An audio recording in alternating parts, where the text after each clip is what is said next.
That's our video that kickstarted the We Want Kross movement that we captured after the July 7th WWE Raw in Providence, Rhode Island. Well, here is the backstory about that video and how it came about. The video featured in Karrion Kross's documentary, The Killer Part 2, My WWE Contract Ends Today, and one of the biggest movements and storylines in professional wrestling in 2025. Kross discussed in the documentary the emotions he feels about the video, which have become mixed over the past couple of weeks as a result of being told that he shouldn't have behaved the way he did with fans. My family of four attended WWE Raw on July 7th at the Amica Mutual Pavilion, known as the AMP or the former Dunkin' Donuts Center in Providence, Rhode Island. It was my kids' first WWE show, and they loved every second of it. Earlier in the night, we were part of the We Want Kross chants after he attacked Sami Zayn on his way to the ring, and then later in the night when the crowd chanted as Kross did a promo in the upper section. But the real magic we captured was when we were leaving the arena in Providence after the show. The parking situation in Providence is a little tough for WWE talent. To leave the arena and get to their cars, they have to walk out a side door, which is about 10 feet from the sidewalk and totally exposed to the public. Then they have to make their way across the street and into a parking garage to get to their cars. As we were walking back to our car, a crowd started to form. We heard a few different chants, heard barks for Braun Breaker, although we never saw him. But then we heard the We Want Kross chants starting. To be honest, I felt bad after the show. I know all these wrestlers were probably exhausted, just wanting to get to the next town or get a good night's sleep.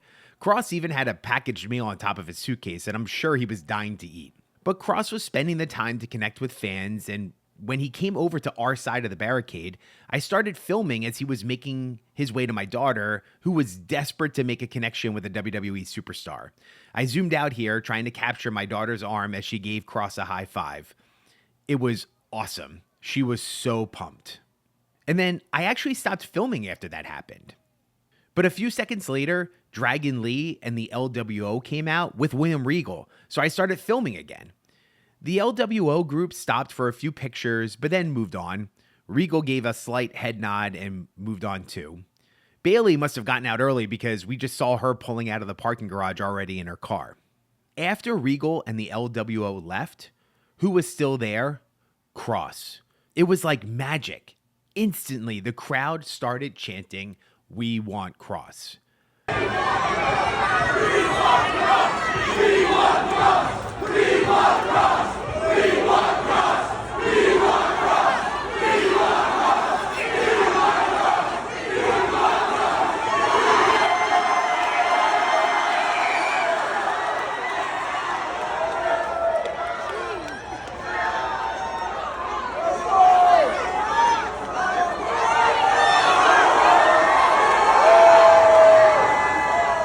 It was a thank you for staying here with us to sign autographs and take pictures. And this is why people are connecting with Kross so much.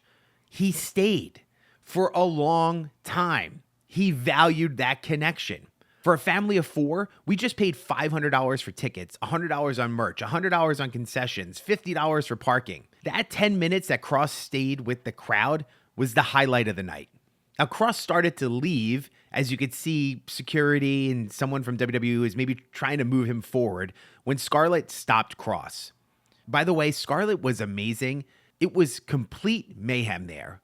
And that wasn't the only time she kept Kross on track to make sure people were getting the opportunity to shake hands and take pictures and sign autographs, which led to the amazing moment that was discussed in the documentary when Kross came over and gave a high five to a little fan.